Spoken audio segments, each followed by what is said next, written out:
একটা কথা বলবো তোমায়। প্রয়োজনীয় হলে বলো। আমার দিক থেকে প্রয়োজনীয়, আমার বিবেকের দিক থেকে। কি বলতে চাইছো তুমি?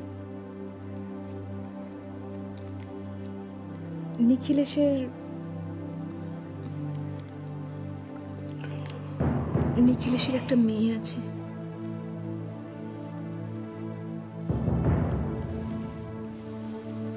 মানে নিখিলেশ বিবাহিত? কিন্তু ও স্ত্রী নেই, মারা গেছে।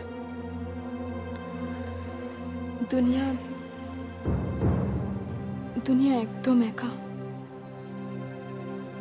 দুনিয়াকে? নিখিলেশের মেয়ে। এতদিন ওই যে নিখিলেশের যে বন্ধু আসেন না, দীপক বাবু, ওনার কাছে থেকেই মানুষ হচ্ছিল। কিন্তু দীপক বাবু হঠাৎ এই বহরমপুরে একটা স্কুল টিচারই পেয়েছেন, তো চলে যাচ্ছেন। কি বলতে চাইছো তুমি? দুনিয়াকে দেখাশোনা করার কেউ নেই গো। তো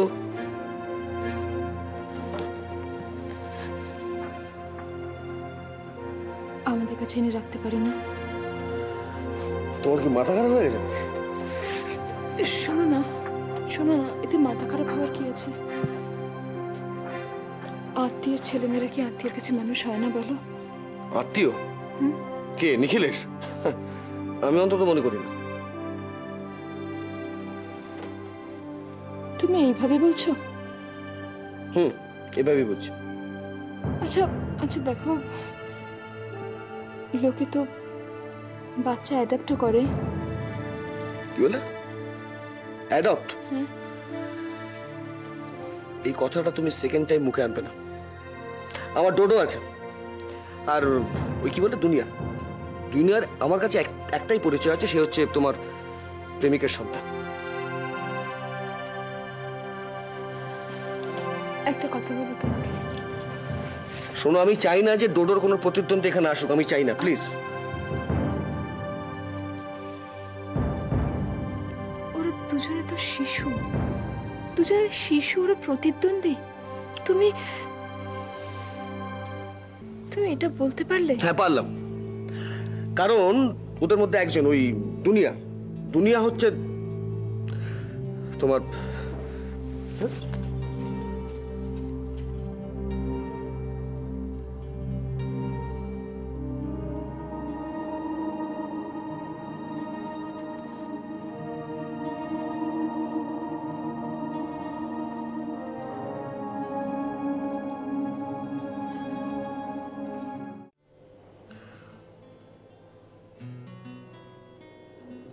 আপনি তাহলে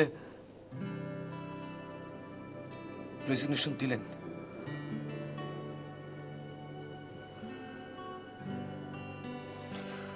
আপনার বাড়ির লোকে জানে?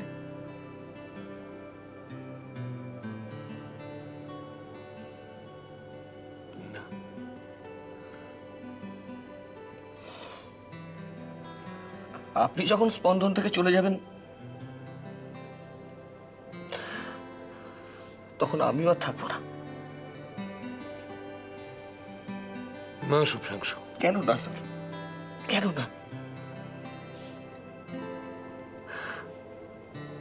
স্পন্দনে আমি যার কাছে এত কিছু শিখলাম, যার আশীর্বাদ নিয়ে আমি এতদিন কাজ করে গেলাম, সেই যখন স্পন্দন থেকে চলে যাবে তখন আমার আর থেকে কি লাভ বলুন স্যার?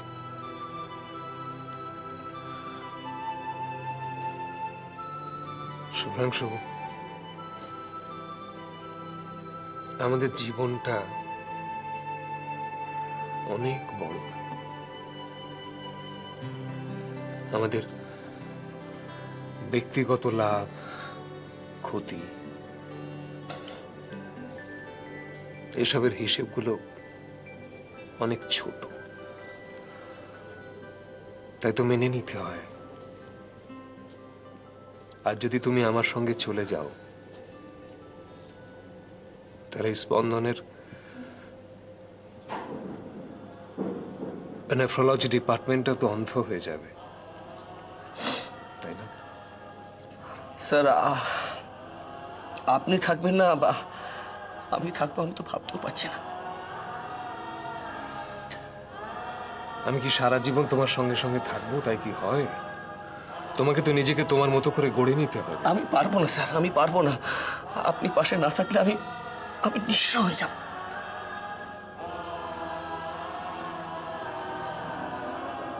আমি তোমার পাশে নেই এই কথাটা কি বলল? শুভ্রাংশু, তুমি তো শুধু আমার সহকর্মী ছিলে না, তুমি আমার ভাইয়ের মতো, আমার ছাত্রের মতো।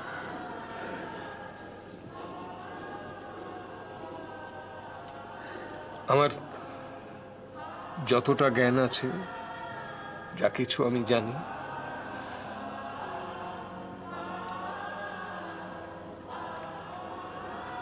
আমি তোমাকে দিয়েছি, তুমি নিতে পেরেছ বলে। আমি তো তোমার মধ্যে বেঁচে থাকবো। কেন স্যার আমাকে ফেলে আপনি একা চলে যাচ্ছেন? কেন স্যার? আমি জানি না শুভ্রাংশু,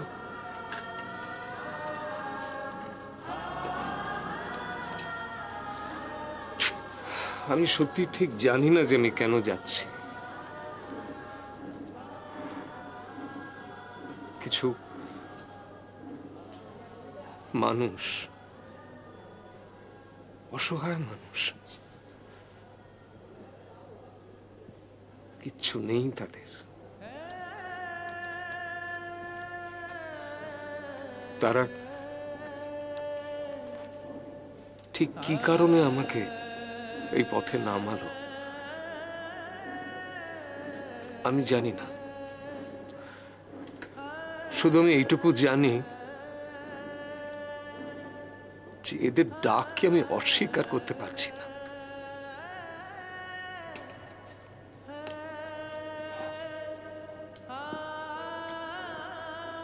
স্যার, এমন কোনো কাজ কি নেই যেটা আমি আপনার সঙ্গে কাঁধে কাঁধ মিলিয়ে করতে পারি?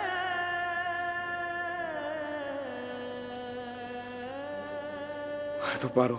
তাহলে স্যার প্লিজ সেরকম একটা কাজ করুন না। সেটা হয় না শুভ্রাংশু। কেন হয় না স্যার? তাহলে যে স্পন্দন বড় একা হয়ে যাবে। শুভ্রাংশু, এই স্পন্দন আমার খুব কাছের, আমার অনেক অক্সিজেন, অনেক ফ্লুইড, আমার অনেক স্বপ্ন, অনেক সময় আমি এই স্পন্দনে দিয়েছি। আমার অনেক লড়াইয়ের সাক্ষী এই স্পন্দন। সেই স্পন্দনকে আমি কি করে একা করে দিয়ে যাই বলো?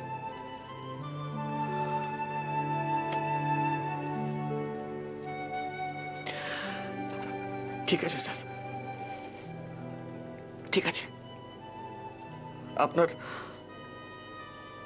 ছাত্র হয়ে আপনার আশীর্বাদ মাথায় করে আমি স্পন্দনকে বাঁচিয়ে রাখবো স্যার, আমি স্পন্দনকে বাঁচিয়ে রাখবো।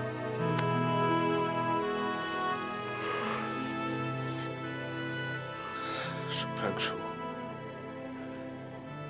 এখনো অনেক রাস্তা বাকি, অনেক রাস্তা। ভেঙে পড়লে তো চলবে না। নিজের সামান্য লাভ, সামান্য ক্ষতি, এগুলো বড় কথা নয়। মানুষ শুভ্রাংশু, মানুষ জীবনের শুরুতে মানুষ, জীবনের চলাতে মানুষ,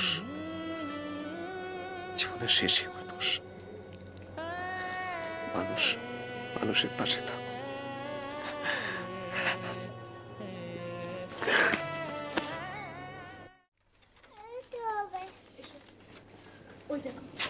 ওই দেখো দুনিয়া,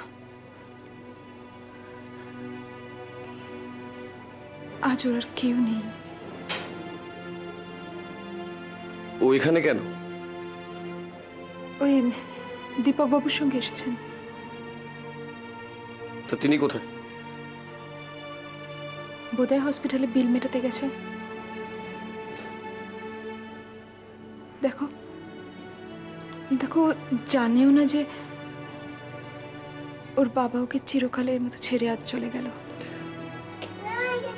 শুভ্র, আমি ওকে মেনে নিতে পারবো না। শুভ্র প্লিজ। আমার দ্বারা সম্ভব না। ও তো শিশু, বলো, ওর তো কোনো দোষ নেই। আমার পক্ষে সম্ভব না। আঙ্কেল আঙ্কেল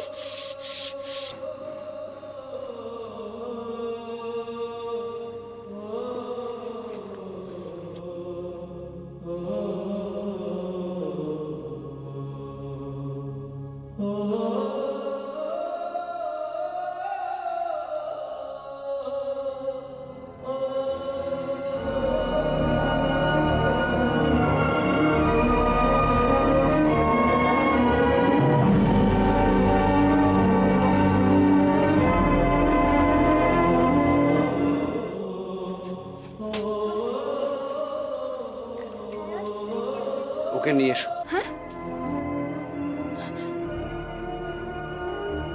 কি বলছো তুমি?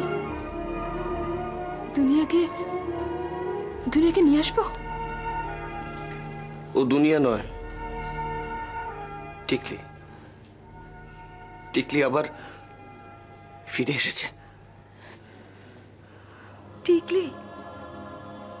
আমি টিকলিকে বাঁচাতে পারিনি, কিন্তু ওকে বাঁচাতেই হবে। যাও।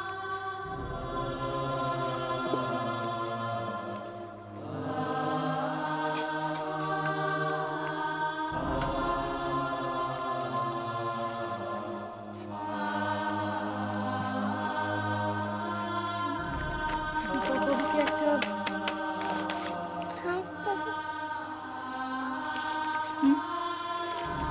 খবর দেবে, চলো। চলে।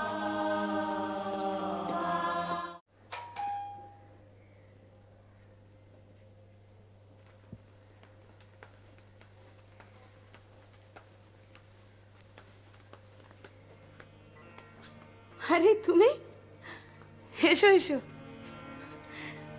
জানো তুমি অনেক দিন বাঁচবে। হ্যাঁ, বাঁচতে তো চাই, বাঁচানোর জন্যই বাঁচতে চাই। আমি না অ্যাকচুয়ালি একটু আগেই তোমার কথা ভাবছিলাম। কফি খাবে তো? কফি?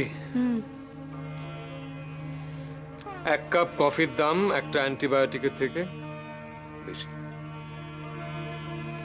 না। আমার ইচ্ছের দাম? যা কিছু মূল্যহীন তা তো অমূল্য বটেই।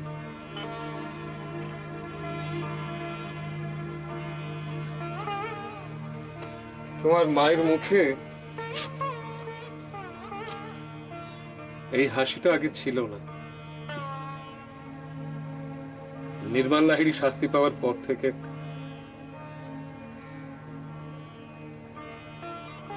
তোমার মা সত্যি জিতেছে। জীবনে অন্তত একবার প্রত্যেকটা মানুষের জেতাটা দরকার। জানো, এটাই আমার কাছে আজকে সব থেকে বড় সত্যি। দেখো মৃত্তিকা, প্রত্যেকটা মানুষকে কোনো না কোনো দিন, কখনো না কখনো সত্যের মুখোমুখি দাঁড়াতেই হয়।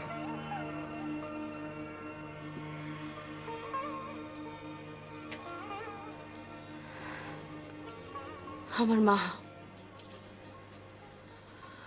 আমার দুঃখিনী মাটাকে আজ আমি তার যোগ্য সম্মান ফিরিয়ে দিতে পেরেছি। ছোটবেলা থেকে যে স্বপ্ন আমি দেখেছি এতদিন পর সেটা পূর্ণ হয়েছে। স্বপ্ন ওরাও দেখে,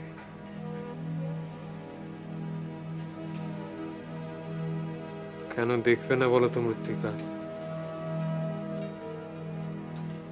ওরাও তো মানুষ। তুমি কি কলকাতা থেকে দূরে কোথাও চলে যাচ্ছ?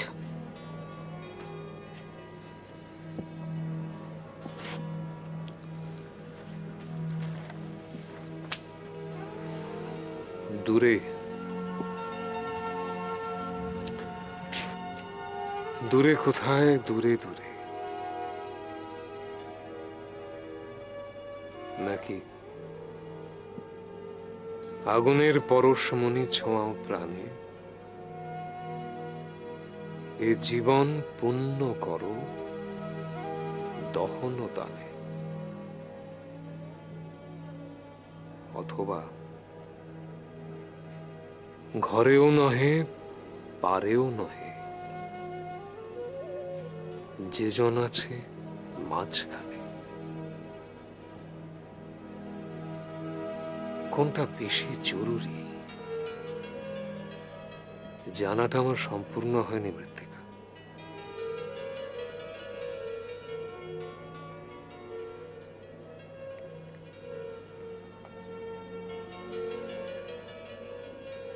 তোমারই জানায় আমি তোমার পাশে থাকতে পারি? না মৃত্তিকা,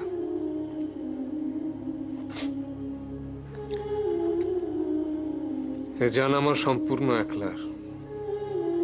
আর তাছাড়া তুমি, শুভ্রাংশু, ডক্টর বিশ্বাস এরা চলে গেলে স্পন্দন বড় একা হয়ে যাবে। স্পন্দনের তোমাদেরকে প্রয়োজন। তোমার পাশেও তো কাউকে প্রয়োজন।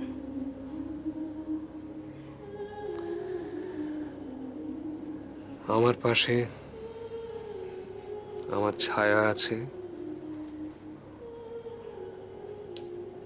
আর আছে ওরা।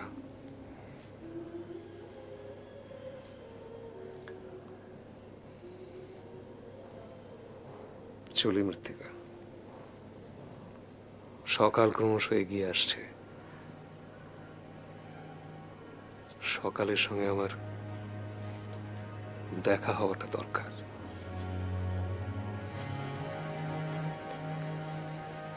আমাকে তোমার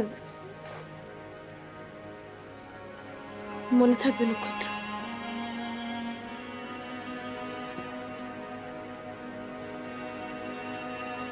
মৃত্তিকার কাছাকাছি মানুষের কাছে গেলে মৃত্তিকাকে মনে থাকবে না?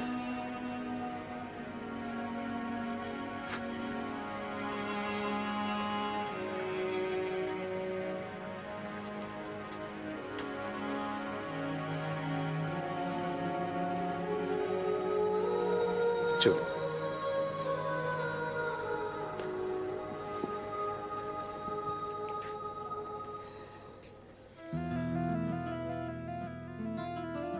জীবনের পথ এটা ওয়ান ওয়ে ট্রাফিক, পিছনো যাবে না, খোলা একটাই দিক, শৈশব কই